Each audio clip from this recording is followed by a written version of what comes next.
गीता और कुरान अल्लाह ने ऐसा निज़ाम बनाया है कि आज अगर हम चाहें भी तो दूसरे स्याही से नहीं लिख सकते। एक काले रंग की स्याही है जो गीता भी लिखा जाता है, कुरान भी लिखा जाता है। एक दरिया, एक समंदर का पानी हम लोग पीते हैं नल के ज़रिए, और मंदिर भी धोई जाती है, मस्जिद भी पाक होता है। तो हम इस चीज़ को समझते हैं। हमारे सरों पर आसमान एक, ज़मीन एक, तारा एक, सूरज एक, चाँद एक, हवाएँ चलती हैं किसी हिंदू और मुसलमान के लिए नहीं। अल्लाह बारिश करता है किसी हिंदू और मुसलमान के लिए नहीं, अपने बंदों के लिए वो करता है।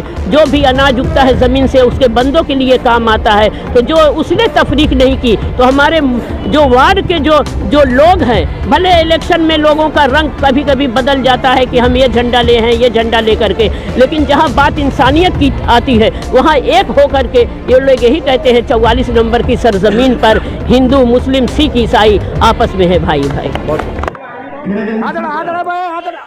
आज से महानगर के वार्ड नंबर 44 स्थित जलवा टोली इलाके में एक फुटबॉल टूर्नामेंट का आगाज हो गया है। इस अवसर पे चीफ गेस्ट के तौर पे स्थानीय पार्षद और बोरो 5 की चेयरपर्सन रेहाना खातून के अलावा स्थानीय तृणमूल लीडर मोहम्मद शाहिफ हुसैन, शुहेब हुसैन, अशफाक अहमद, गुलाम मुस्तफ़ा सैफ़ी, मोहम्मद मुजम्मिल व अन्य जाने माने व्यक्ति मौजूद थे।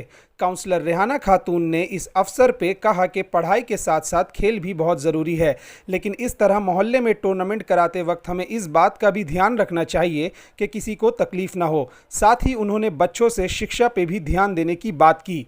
वहीं सामाजिक कार्यकर्ता शाहिद हुसैन ने कहा कि आप सभी बच्चे खेल के साथ शिक्षा पे भी ध्यान दें, क्योंकि इस इलाके का विकास तभी होगा जब आप शिक्षित होंगे। आपको बता दें कि इस टूर्नामेंट का आयोजन ख्वाजा गरीब नवाज स्पोर्टिंग क्लब की ओर से किया जा रहा है।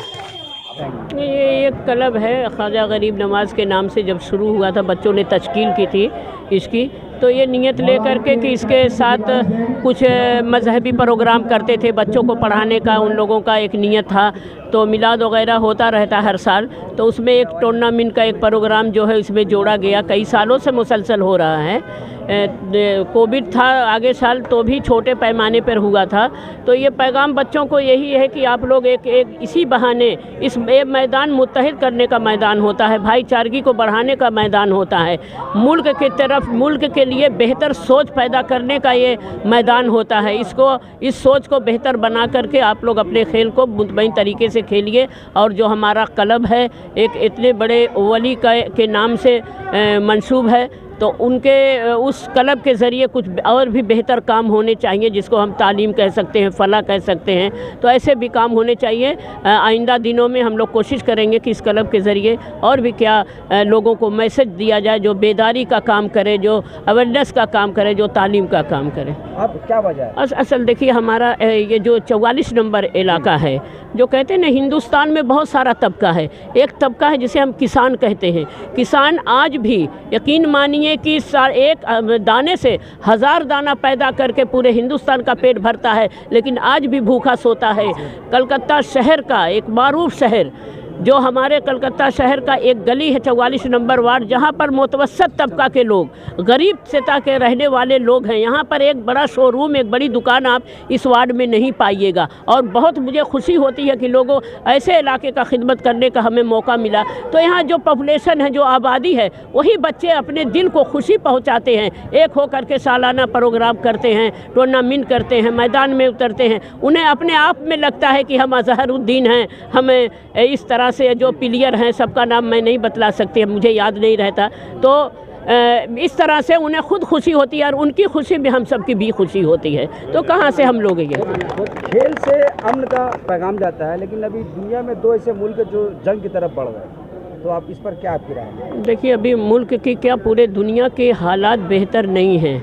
और उसका जो सबसे ज़्यादा जो आग की जो लौ उठ रही है, फ़िरका परस्ती की लौ जो उठ रही है, हमारे हिंदुस्तान के कोने से ही उठ कर के जा रही है। तो ये एक बड़ा मंसूबा अगर चल रहा है पूरी दुनिया में कि किस तरह से जो ऐसे मुल्क हैं जहाँ पर अगर कहिए अक़लियत के लोग हैं, जहाँ मुसलमानों की आबादी है, ऐसे लोग हैं, तो ऐसे मुल्क को उन लोगों ने निशाने पर रखा है, ऐसे रियासतों को निशाने पर रखा है कि किस तरह हिंदुस्तान की भी आबादी को हम लोग को कम करना है और ऐसा देश बनाना है जिसे हम लोग पूंजीपति का देश कह सकें।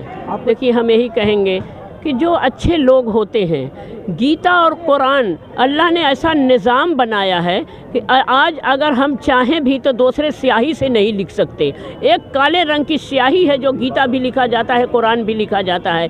एक दरिया, एक समंदर का पानी हम लोग पीते हैं नल के ज़रिए, और मंदिर भी धोई जाती है, मस्जिद भी पाक होता है।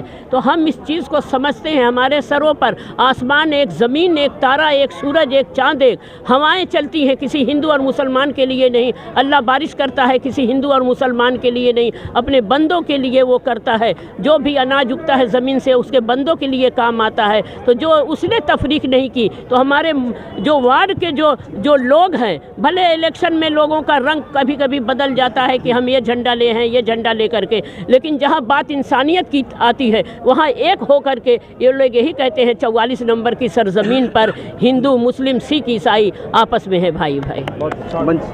देखिए, ऐसा है कि अभी थोड़ा देर कबल जो है मैंने एक स्पीच में अपनी बात को रखा था। इसमें दो राय नहीं है कि पिछले 5-6-7 साल में हमारे इलाके में बहुत डेवलप हुआ है, बहुत तब्दीली आई है, और इसका क्रेडिट जाता है हमारी चीफ मिनिस्टर ममता बनर्जी, हमारे MP सुदीप बंदोपाध्याय जी, हमारी विधायक नैना बंदोपाध्याय जी, हमारी वार्ड की काउंसलर रेहाना भाभी। इनका एक बहुत बड़ा रोल है। आज हमारा इलाका एकदम बदल चुका है। हम लोग सब यूनाइटेड हो गए, एक हो गए हैं। आपने मार्क किया होगा, अभी कुछ दिन पहले वहाँ एक भवानी दतोले में भी एक प्रोग्राम हुआ था, आप थे वहाँ पर ही मौजूद थे। आज वही बच्चे लोग सब यहाँ भी हैं, वहाँ भी हो रहा। तो जो हम लोग का यूनिटी पैदा हुआ है, ये बहुत अच्छी बात है।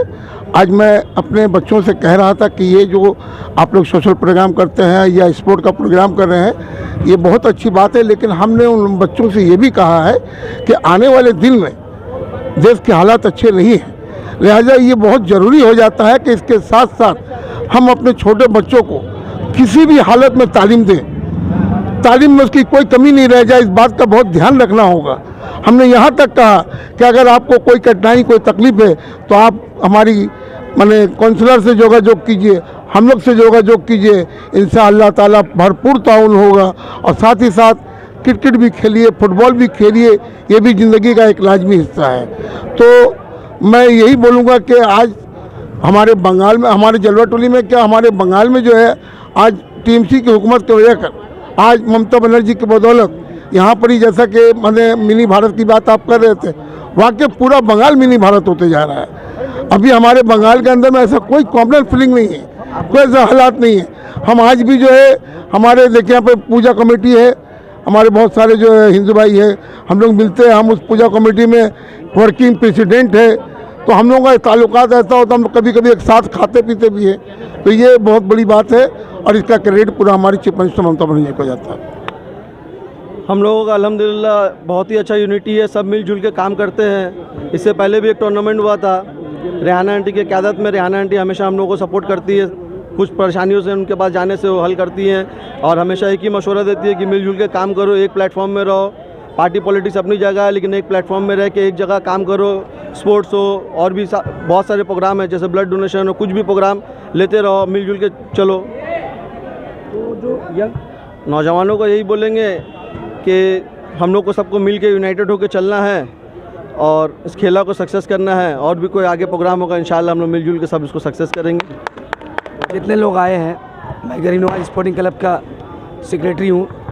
ये जो खेला है इसका आगाज़ मैंने और हमारे मेम्बरान ने किया है, तो जिसमें बहुत सारे लोग हैं, खुसूसी आमिर है, दिलावर ख़ान है, चीमा है, ये लोग ने बहुत ताउन किया है।